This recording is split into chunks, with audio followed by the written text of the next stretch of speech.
Install time, guys. Spartan Series MK2s, 24 to 26 headlights.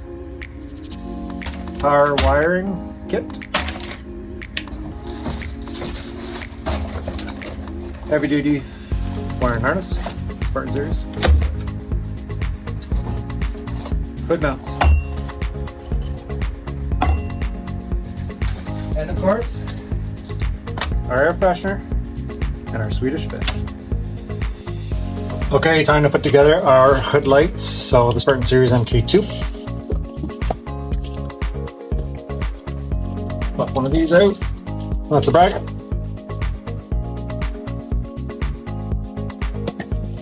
There's all the hardware.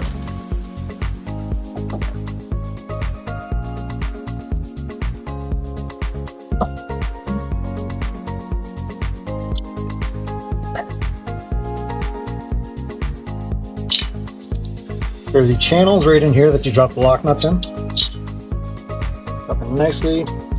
What you want to make sure is the Spartan logo, it says Spartan at the top, is actually facing at the top. It is for me, but if I tilt it, they're going to fall out. Another indication is the American flag is right here, so just make sure it's upright. This bracket is going to insert into the grooves.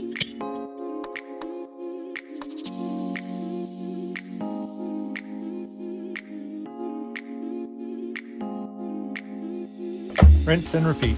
The 10mm bolt that we have to take out sits right here. I've already started it. It's in there pretty good. So it's probably your best off to use maybe an impact if you want to make it quick. But also be careful because your fender might pop out a little. So you might just have to either hold it or have a little bit of readjustment when you put it back in. You can see how flimsy it is. You can see how the hood alignment changes just by having that off.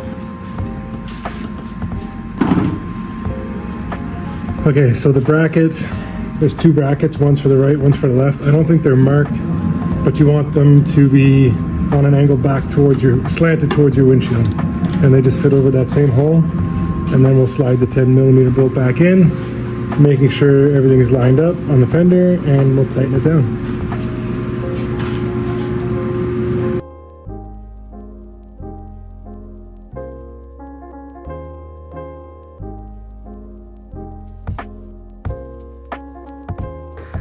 Next up, we're going to mount the off-road light.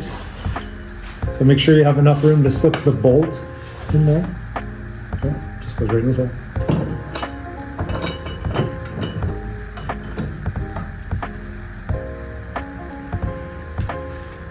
There's the lock washer, and then the nut.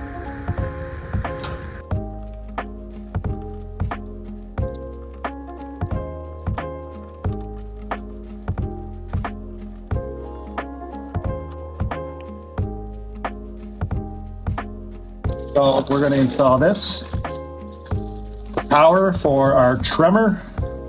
We are using upfitter switches, so we actually don't really need a lot of the stuff in this kit.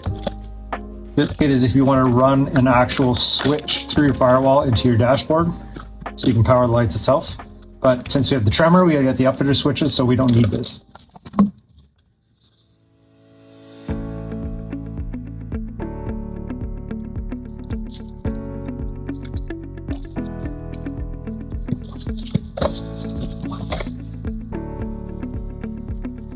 A relay.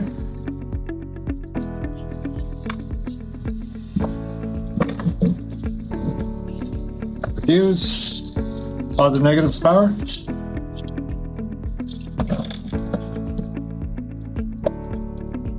Hookups for the lights. Okay, so an overview of the install, super quick, super easy. There's a great video on F-150 LEDs for their install kit. However, it's not for the upfitter switches for the trimmer. So we installed the dish lights or off-road lights. From there, we ran the wires underneath this plastic lip here. Super easy to take off. As you can see, the clips are there.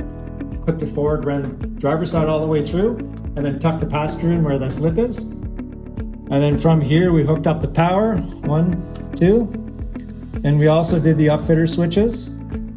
So we went aux 5 for the back lighting, And then we went aux 6 for the actual lights. And I crimped and shrink wrapped and then taped on top. A little bit of overkill, but I want to make sure it doesn't come out. We're going to post a diagram for the upfitter switches. The brown and blue, I believe, is aux 5. That attaches to the white wire that F-150 LEDs provides. And then the yellow and orange attaches to the blue wire that F-150 LED provides. That gives you your backlight and then your actual lighting. And then from there, what we did, we bundled up all the wiring and we stuck it down here beside the battery tray, like we had talked about previously. There's a nice spot right between the battery tray and the actual battery and the battery insert itself. So that's the install, guys. Super easy. Total install time, guys, was 17:15. Mountain Adventure scale difficulty level, we give it a 2. And time to enjoy our Swedish fish.